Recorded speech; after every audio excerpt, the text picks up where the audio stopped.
Welcome children's विशारदा पौरवाद कॉटर और कुटीर कॉटर means holes in the tree और कुटीर हट। कहानी का सारांश लिखाकर कहानी कला की हस्ती से उसकी विशेषताओं लिखिए। कॉटर और कुटीर కథ యొక్క సారాంశాన్ని రాయండి। కళాకి హస్తి అంటే ఆర్ట్ మెమరీ, उसकी विशेषताओं लिखिए, दानि యొక్క विशेषणाल्ని రాయండి। लेखक परिचय। हिंदी साहित्य के श्रेष्ठ लेखकों में एक है श्री सीआर राम शरणगुप्त जी। హిందీ సాహిత్యంలో శ్రేష్ఠ అంటే బెస్ట్, లేఖక్ అంటే రచయిత, उत्तम रचयितల్లో ఒకరు श्री सीआर राम शरणगुप्त जी। इनका जन्म झांसी के पास चिरगांव नामक स्थान पर हुआ। ఆయన ఝాన్సీ సమీపంలో చిరుగావ్ అనే ప్రదేశంలో జన్మించారు। ये श्री मैथिली शरण गुप्ता जी के अनुज है। मैथिली शरण गुप्ता जी యొక్క అన్నయ్య। आप श्रेष्ठ कवि ही नहीं बल्कि गद्य नाटक उपन्यास कहानी और निबंध लेखने में भी श्रेष्ठ है। గొప్ప కవి మాత్రమే కాదు, గద్యం, నాటకం, నవల కథలు మరియు వ్యాసాలు రాయడంలో కూడా ఉత్తమైన కవి। करुणा और प्रेम भावन ही इनकी रचनाओं की विशेषताएं है। भावात्मकता इनकी शैली है।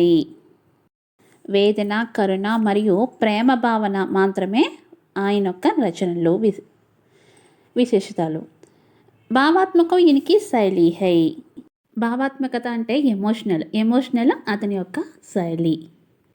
सारांश।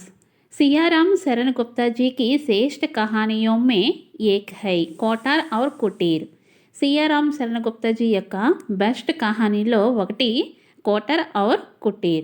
ईश्वर की सृष्टि में सबसे अधिक मूल्यवान जीव है। मनुष्य का जीवन सृष्टि में అంటే దేవుని సృష్టిలో अधिक मूल्यवान जीवी है। अत्यंत विలువైన जीवी मनुष्य का जीवन, मनुष्य जीवितम। इस महत्वपूर्ण जीवन में मनुष्य को सहनशीलता और साయం की बहुत आवश्यकता है। ముఖ్యమైన జీవితంలో మనిషికి సహనం మరియు సహాయం అనేది చాలా అవసరం। कवि इस कहानी में कानादानी आदातों का पालन करने की आवश्यकता के बारे में बताते हैं।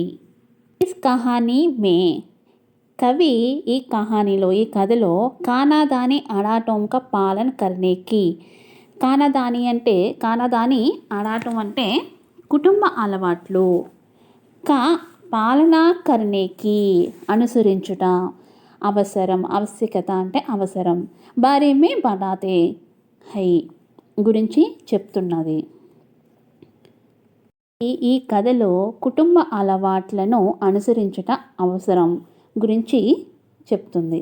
एक कोटर में चातक पुत्र अपने पिताजी के साथ रहते हैं। ఒక కోటర్లో చాతక పుత్ర తన తండ్రితోటి నివసిస్తూ ఉంటాడు। प्यासा है అతను దాహంతో చాలా దాహంతో ఉంటాడు। इसलिए वह अपने खानदानी गौरव को बुलाकर कहीं पानी पीकर अपना प्यास बुझाना चाहता है। అందువల్ల అతను తన కుటుంబ గౌరవాన్ని మర్చిపోతాడు। బులాకర్ అంటే మర్చిపోవడం। కహీ పానీ పీకర్ అప్నా ప్యాస్ బుజానా చాహతే హై, ఎక్కడో నీరు తాగడం ద్వారా తన దాహాన్ని తీర్చాలని కోరుకుంటాడు। తబ్ ఉస్కే పితాజీ उसे समझाता है कि हमारे राजा अपना प्यासा बुझने के लिए कभी कहीं पानी नहीं पीते। ఇప్పుడు తన తండ్రి అతనికి వివరిస్తాడు, మన వారసులు వారి దాహాన్ని తీర్చడానికి ఎప్పుడూ నీరు తాగరు। क्योंकि हम बादल से पीने वाले बूंद को पीने वाले पक्षी है। ఎందుకంటే మేఘాల నుండి పడిన వర్ష బిందువుని తాగే పక్షి ఉంది। యహీ హమారా కుల్ కా గౌరవ్ హై, వంశానికి గౌరవం। ఇతనా సమझाने पर भी वह पिताजी की बात नहीं मानता। తెలిసిన తర్వాత కూడా తండ్రి మాట అతను వినడు. आखिर पिताजी पुत्र के हाथ देखकर उसे पोखरी का पानी पीने के लिए कहते हैं.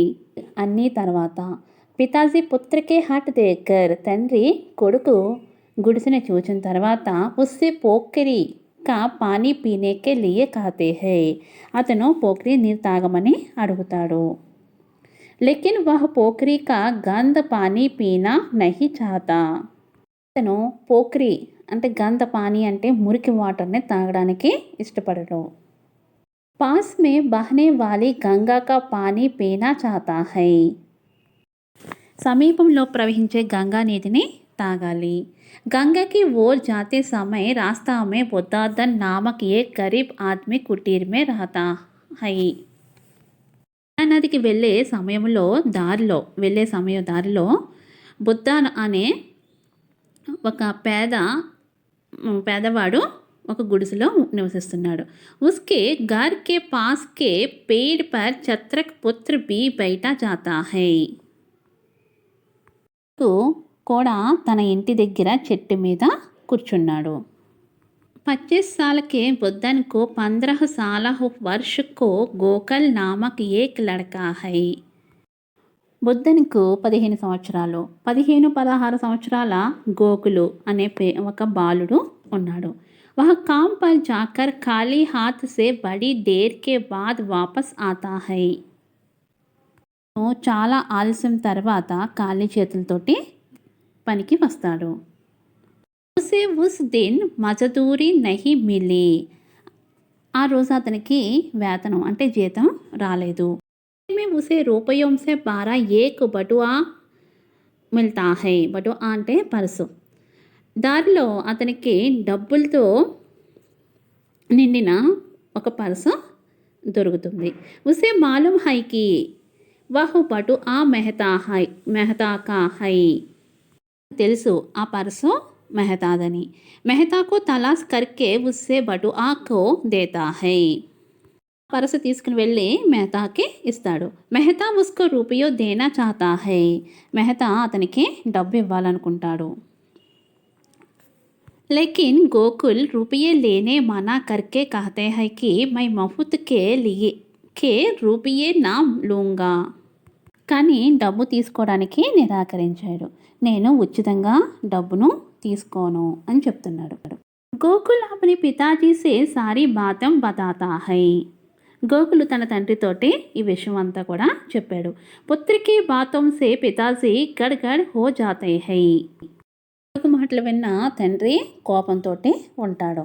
గరీబోం బి పితా పుత్రికి నియత్ और ईमानदारी देखकर पेड़ पर बैठकर रहने वाले चातक की आंखों से आंसू बहने लगी.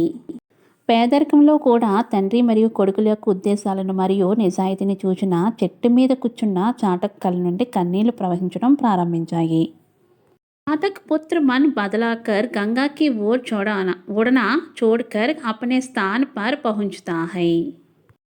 చాటక్ కొడుకు మనసు మార్చుకుని నదిని గంగ వైపు వదిలి తన స్థానానికి చేరుకుంటాడు. दूसरो दिन जोर जोर से पानी बरसता है. రెండో రోజు భారీగా వర్షం కురుస్తుంది. చాతక్ పుత్రకి ఆంకేం కూలి ఔర్ ప్యాస్ బి బుజ్ గయి. చాతక్ కొడుక్కి కళ్ళు తెరుచుకుంటాయి మరియు దాహం కూడా తీరుతుంది. वस्तु ईमानदारी, आत्मसम्मान, कुल गौरव की रक्षा करना आदि सद्गुणों को मानव जीवन में बाल्यावस्था में ही सीखने देने के महत्व को बताना ही इस कहानी का कथा वस्तु है. కథ యొక్క మానవ జీవితంలో సద్గుణాలను బోధించే ప్రాముఖ్యత ఉంది. బాల్యంలోనూ నిజాయితీకి, ఆత్మగౌరవాన్ని మరియు కుటుంబ గౌరవాన్ని మొత్తాన్ని కూడా కాపాడుకోవడం. चरित्र चित्राना इस कहानी में सिर्फ 4 ही पात्र है. ఈ కహానీలో 4 పాత్రలు 4 క్యారెక్టర్స్ మాత్రమే ఉన్నాయి. चारों पात्रों का सही उपयोग करके कहानीकार ने अपने उद्देश्य को सफल बनाया है. 4 క్యారెక్టర్స్ని సరిగ్గా ఉపయోగించడం ద్వారా కథకుడు తన లక్ష్యాన్ని సాధించాడు. कथोपकथन स्क्रिप्ट।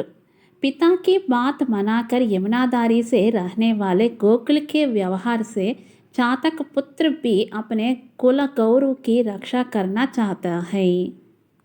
परिस्थितियों भी मन बदलावा का कारण बनाता है। इस दृष्टि में कथोपकथन सफल है।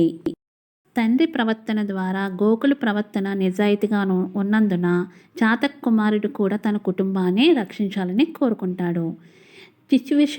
పరిస్థితి అంటే సిచ్యువేషన్ కూడా మనసును మార్చుకుంటుంది. ఎటువంటి పరిస్థితులైనా సరే మన మనసు మార్చుకుంటుంది. ఈ దృష్టిలో ఈ స్క్రిప్టు విజయవంతమైంది. शीर्षक कोटर के चातक पुत्र को कुटीर में रहने वाले बुद्धन और गोकुल द्वारा यह शिक्षा मिलती है कि कष्ट में भी ईमानदारी और अपने कुल गौरव की रक्षा करनी चाहिए. కోటర్ కుమారుడు చాతక్ కుటీరంలో నివసిస్తున్న బుద్ధను మరియు గోకుల్ బోధనలు పొందుతాడు. ఒకరు కూడా మనస్సాక్షిగా మరియు కుమారుడు కుటీరంలో నివసిస్తున్న బుద్ధన్ మరియు గోకుల ద్వారా బోధనలను పొందుతాడు. కష్టం में भी ईमानदारी और अपने कुल गौरव की रक्षा करनी चाहिए. కష్టంలో కూడా నిజాయితీగా మరియు కుటుంబ గౌరవాన్ని రక్షించుకోవాలని కోరుకుంటాడు. కహానీ కా శీర్షక్ ఉత్తమ హై. కథ యొక్క శీర్షిక మంచిది.